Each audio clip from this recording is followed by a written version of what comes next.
근데 꿈이라면 정말 허황된 꿈이 있는 반면에 충분히 실현 가능한 꿈이 있다고 제가 이전 영상에서 설명을 드렸는데, 이 중에서 정말 이런 꿈은 정말 허황된 꿈인가, 정말 사람이 죽지 않고 이 세상에서 영원히 살아 이 세상을 천국처럼 만드는 것, 정말 근심도 없고 슬픔도 없고 걱정도 없고 아픔도 없고 시기와 질투도 없는 그런 세상을 실현할 수가 있는가. 근데 현실적으로는 물론 미래에서도 그게 정말 가능할까 하는 생각입니다. 앞으로 지금 지구상의 모든 인류가 70억이 넘는데 각자마다 다 성격이 다를 텐데 그게 정말 가능할까? 한 사람의 지도로 가능할까 하는 뭐 의문점이 없진 않겠죠. 물론 성경에도 비슷한 일이 있었습니다. 이 바벨탄 사건이라고 하는데, 뭐 대홍수로 인류가 전멸하고 그 생존한 몇몇 사람들로 인해 또 다시 인류는 번성하기 시작을 했는데, 그 이후에는 사람들이 그러한 마음을 먹게 됩니다. 정말 우리가 신이 돼서 정말 앞으로 세상에 정말 죽지 않고 살아보자는 생각을 갖게 되면서 정말 건축물을 정말 하늘에 닿을 정도로 건설을 하게 됩니다. 그런데 그 취지가 옳다고 보는 시각도 있는 반면에 무모하고 어리석다고 보는 시각도 있을 것입니다. 하지만 당시 사람들의 마음가짐이었습니다. 바로 그 사람들은 어떠한 마음가짐을 가지고 임했느냐에 따라 그 사람들의 앞으로 인류의 삶이 결정되는 것이죠. 하지만 그 당시 사람들은 부정적인 생각으로 일관을 하면서 그 탑을 쌓게 되었던 것입니다. 그러다 보니까는 그 결과는 실패를 했던 거죠. 마찬가지거든요. 그 사람의 그 목적이 정말 부와 명예를 이루는 것이 꿈이라면 그것이 그 비전이 있을 것입니다. 단지 자신이 잘 먹고 잘 살기 위해서라면 거기서 그칠 수도 있다는 거죠. 어쩌면 더 마음에 욕망이 생겨서 그것으로는 성에 차지 않아서 도박에 손을 댈 수도 있다는 있을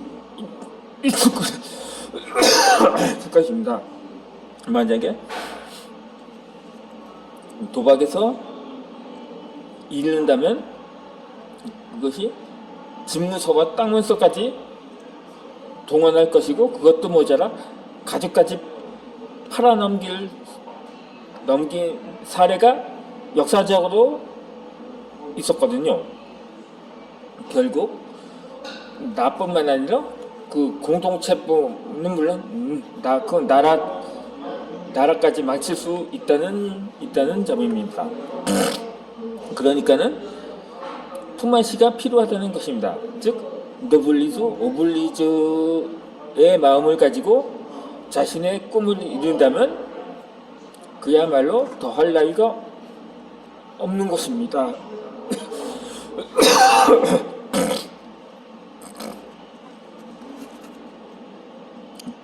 또 오늘이 장인의 날이라서 그런데 흔히 장애를 딛고 자신의 꿈을 이루거나 성공한 사람들을 보면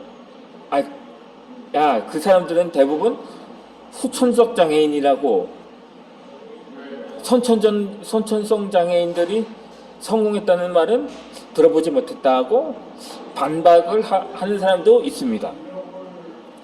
그러니까는 헬렌 켈러라든가 베토벤, 스티븐 호킹 같은 사람들은 후천성 장애인들입니다. 그러니까는 중도의 장애를 겪게 된 케이스였죠. 또 미국의 루즈벨트 대통령도 마찬가지였고요.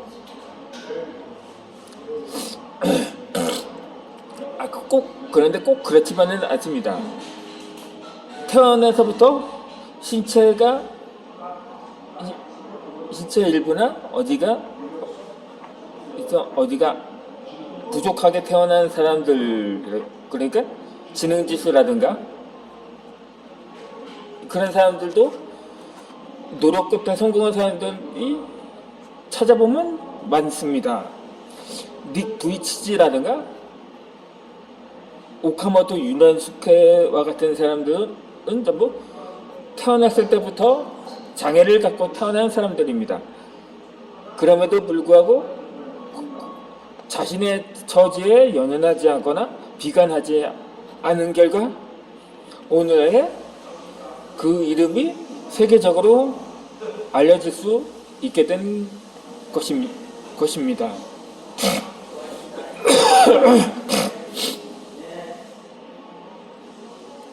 그러므로 어떤 처방도 하지 않고 병을 고치고 마음을 보듬습니다. 삶의 경계를 넘지 않도록 도움을 주고 설사 넘는다고 해도 올바른 방향으로 나아가도록 생각과 행동을 고치도록 도와줍니다. 이렇듯 좋은 사람을 만나려면 나 또한 좋은 사람이 되어야 합니다. 누군가의 가슴을 얼굴에 묻고 울 수 있는 사람을 만나려면 나 또한 누군가가 내 가슴에 얼굴을 묻고 울 수 있는 사람이 되어야 합니다. 내가 꿈을 꾸며 나아가는 길에 좋은 동반자를 만나고 싶다면 누군가의 꿈을 이루어가는데 좋은 동반자가 되어야 합니다. 그렇다면 먼저 나의 마음을 열어야 합니다.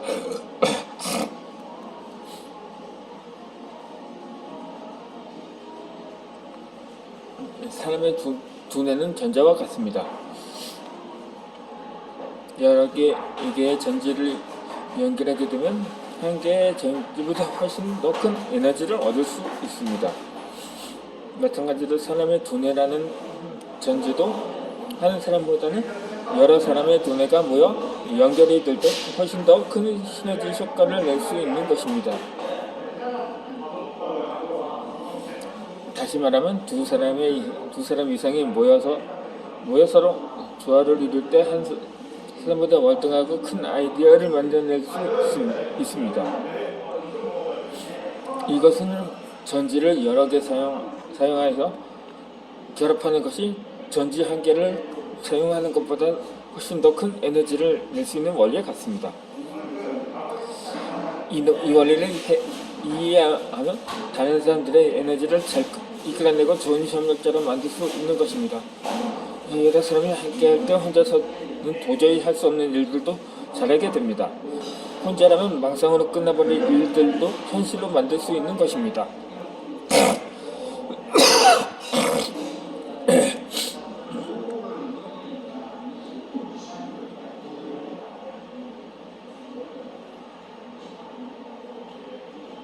헨리 포드는 매우 가난하고 배움도 많지 않았으며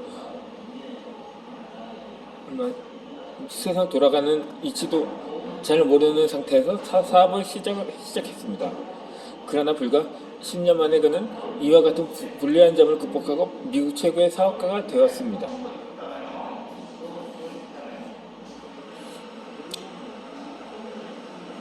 그가 그렇게 된 것은 토마스 에디슨과 친구가 되었고 하베이 파이스턴이라든가 루터 버레크, 윌리엄 버루스 등의 훌륭한 사람들과도 친구가 되었기 때문입니다.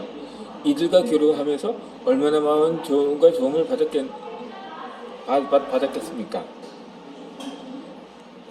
이렇게 서로 마음을 열고 조화롭게 친분을 쌓아감으로써 서로의 소질이나 습관, 사고에 많은 영향을 주고받았을 것입니다. 헨리 포드는 이들과 좋은 만남을 통해 그들이 가지고 있던 지성이나 경험, 정신력을 흡수하고 그들을 잘 활용한 것입니다. 이와 같이 우리의 꿈을 이루기 위해서는 협력자의 힘을 빌리는 것도 필요하며 이는 내가 할 수 없는 일을 할 수 있도록 합니다. 인간의 마음은 에너지의 불과와 같습니다. 두 개 이상의 마음이 조화를 이루며 서로 협력하게 되면 제3의 마음이 탄생하게 됩니다. 그것은 눈에 보이지 않는 엄청난 에너지를 가지고 나의 꿈에 한 발 더 다가서도록 도움을 줍니다. 꿈과 같은 방향이라면 같은 꿈을 꾸고 있는 가슴들이 연결됩니다. 사람 모습은 모두 다르지만 꿈의 방향과 같다는 관계로 변함없이 함께 세월을 따라 오랫동안 수월하게 갈 수 있습니다. 꿈이라는 공통부분은 오랫동안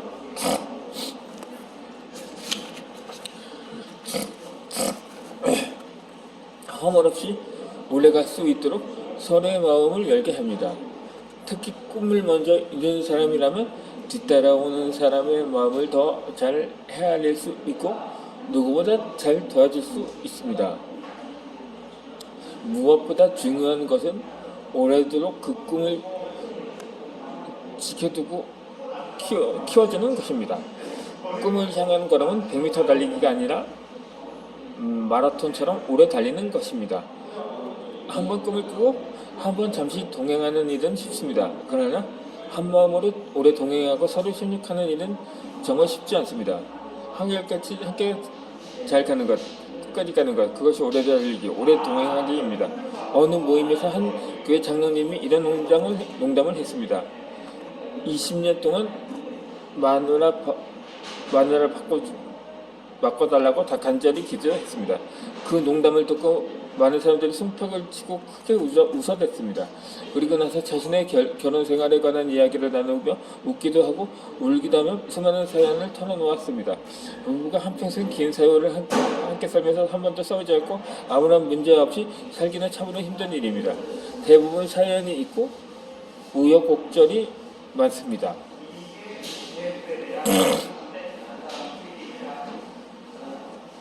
30년이 넘는 나의 결혼 생활은 별다른 문제가 없는 것처럼 보입니다.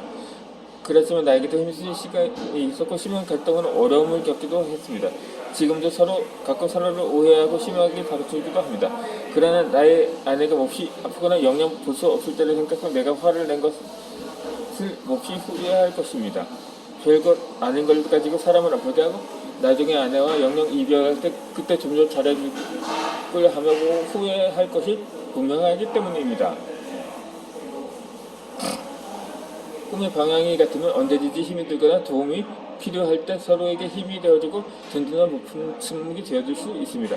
그래서 부부는 꿈의 방향이 한 방향이어야 합니다. 그 꿈의 방향의 길을 함께 찾고 그렇게 찾은 길에 어떤 장애물이 있어도 함께 극복을 걸어가야 합니다. 부부는 둘이 하나가 되어가는 여정입니다. 같은 것을 바라보면 나에게 길고 긴 항해와 같은 것입니다.